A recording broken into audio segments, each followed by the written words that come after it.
As the sun dipped below the horizon, casting a warm glow over their modest home, James felt a familiar tension in the air. His loyal German Shepherd, Storm, had taken his usual position beside the crib of their 3-month-old son, Oliver. This nightly ritual had become increasingly unsettling over the past 2 weeks. Storm's ears perked up, his body tense, and a low growl rumbled from deep within his chest. "I just don't understand it," James murmured to his wife, Margaret, who leaned against the nursery door, concern etched on her face. Storm had been a cherished part of their family for 5 years, ever since they adopted him from the local shelter. Known for his gentle nature, especially around neighborhood children, he had welcomed Oliver with open paws, laying beside the crib during naps, his tail wagging softly at every coo and gurgle. But something had shifted. Each night, like clockwork, Storm stood guard, fixated on a corner of the room, growling softly. James had meticulously checked the nursery, windows securely locked, screens intact, and no signs of intruders. Still, Storm remained vigilant, his focus unwavering, even when Oliver slept soundly. Margaret suggested a vet visit, wondering if Storm was experiencing discomfort or anxiety. After a thorough examination, the veterinarian assured them that Storm was in perfect health. Dogs can sense changes in their environment that we can't, he explained, hinting at subtle sounds or shifts in air pressure that might escape human notice. James spent countless hours observing Storm, noting that his growl wasn't aggressive but more of a warning. It was as if the dog sensed something lurking in that corner, something threatening to their precious baby. "Maybe we should have someone inspect the house," Margaret proposed one evening, recalling how Storm had once scratched at the kitchen wall, only for them to discover a leaking pipe behind it. She had a point. Storm's instincts had proven reliable before. The next day, while changing Oliver's diaper, James felt a slight draft in the same corner where Storm had been fixated. It was barely perceptible, yet it was enough to make the baby mobile twirl gently. Could this be what was bothering Storm? Dogs are known for their keen senses, and this subtle disturbance seemed to trigger something deep within him. That night, as Storm maintained his watchful post, James resolved to call a home inspector the following morning. Something was amiss, and if Storm was trying to warn them, he was determined to uncover the truth. He reached down to pat Storm's head, receiving a brief wag of the tail in return, though the dog's gaze never wavered from that corner. The next morning, James contacted a home inspection service. The soonest appointment available was 3 days away, an agonizing wait given Storm's persistent behavior. Margaret suggested moving Oliver's crib into their bedroom temporarily, but James hesitated, fearing it might only mask whatever issue Storm was desperately trying to alert them to. Throughout the day, Storm's behavior followed a curious pattern. In the mornings, he appeared relaxed, often napping in the sunlight streaming through the window. However, by 4 p.m., his anxiety would build, pacing between the nursery door and that ominous corner as evening approached.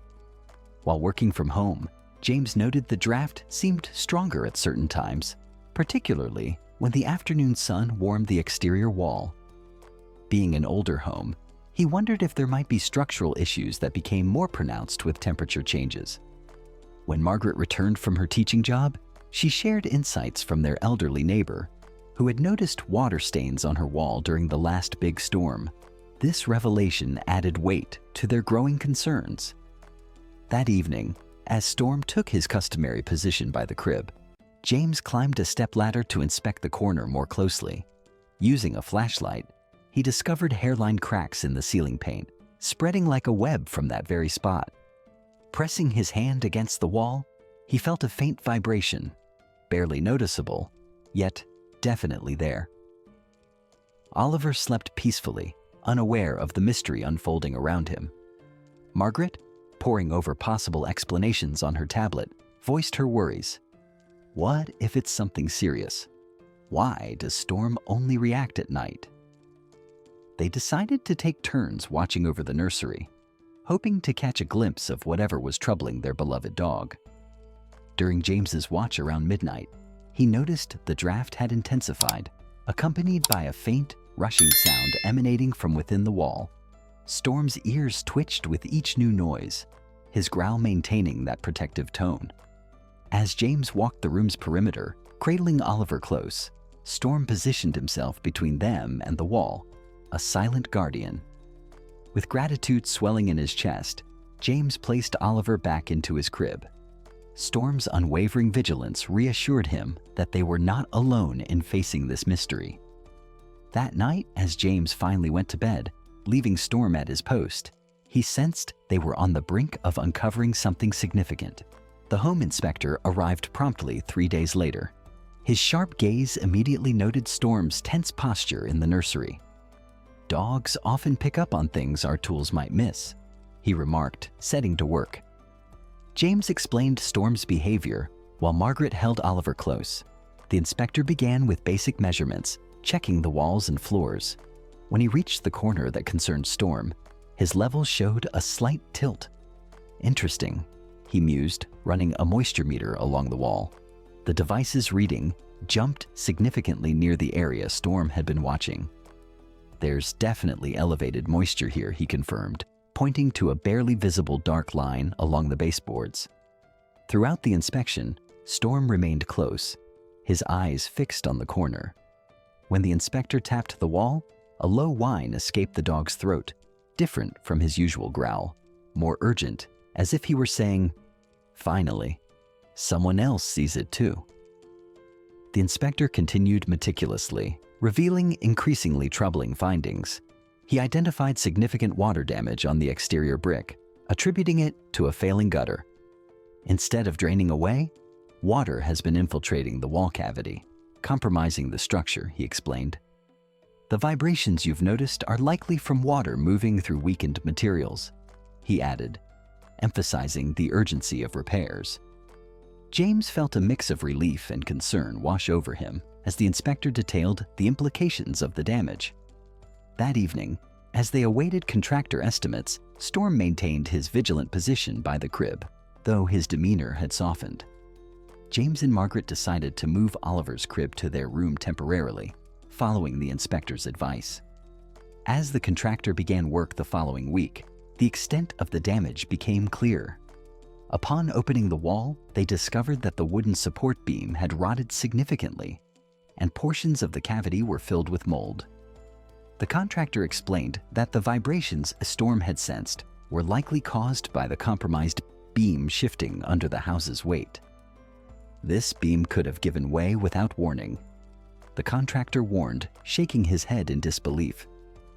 James reflected on how many nights Storm had stood guard, sensing the danger lurking behind that wall.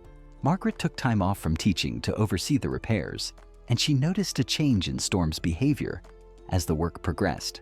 Instead of anxious growling, he now watched the contractors intently, almost approvingly, as they replaced the damaged materials.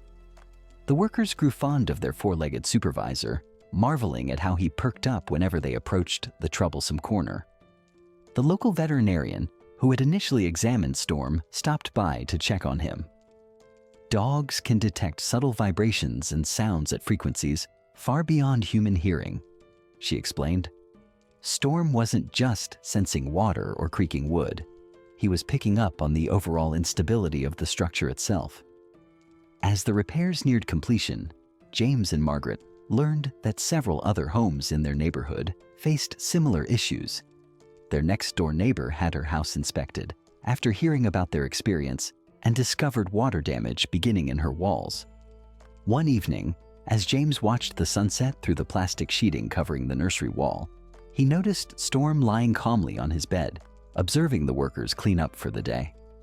The visible relief in Storm's demeanor confirmed what James had suspected. Their faithful companion finally sensed that the danger was passing. The repairs took 2 weeks, during which time Oliver continued to sleep in his parents' room. Storm adjusted to the temporary arrangement, still making regular checks on the nursery, inspecting the contractor's progress with what seemed like approval. The workers joked that Storm had become their most attentive quality control inspector. James often shared their story with other parents at the park. highlighting the value of observing their pet's behavior. "Animals perceive things beyond our awareness," he would say, as Storm played softly with Oliver on their picnic blanket. What seems like odd behavior might not be odd at all. They're trying to communicate something significant. As the day arrived to move Oliver's crib back into the fully repaired nursery, James and Margaret felt a mix of excitement and trepidation. The walls had been repainted in a soft yellow, the window frames sealed, and new baseboards installed. Most importantly, the dangerous rotted beam had been replaced with a sturdy new support. Watching Storm enter the restored room, both parents wondered how he would react. The dog walked his usual patrol route, nose working carefully along the baseboards, paying special attention to that corner. After a thorough inspection, Storm flopped down contentedly in his favorite spot by the window, offering no growls or signs of distress. His composed demeanor provided the ultimate reassurance they had been seeking. That evening, as they placed Oliver into his crib for the first time in weeks, the change was extraordinary.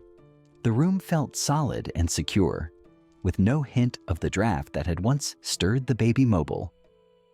Storm assumed his usual position near the crib, but instead of standing alert and growling, he dozed peacefully, lifting his head occasionally to check on Oliver before settling back down. Did you enjoy this story? What are your thoughts on the bond between dogs and children? Can it exist? Or is it too risky to leave them together? Let us know in the comments below.